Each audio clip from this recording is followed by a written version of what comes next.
ALSA kasi sa ALSA. So, meron tayong mga departments doon na tinatawag. So, una, receiving. Yun yung una. So, re-receive sila since malaking warehouse ang ALSA, so, re-receive sila ng mga items. So, may mga tao na nasa receiving area. Okay. So, after ng receiving, sorting yon. So, pag na-receive mo na, so, isusort mo yun ngayon. So, dahil malaki kaming warehouse, so, maluwang siya, so, bawat items may kanya-kanyang location yun.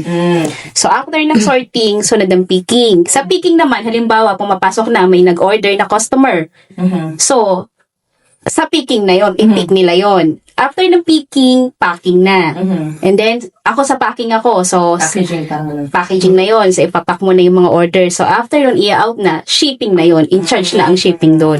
So, ganun lang yung flow niya. So, kada department may mga Filipino may mga warehouse operator doon. So, from the very beginning, na hindi pa umu-order yung customer, meron ng parang, may receiving na. Nandun na lahat ng items, and then may taong magre-receive, and then may taong magsusort, may taong magpipick.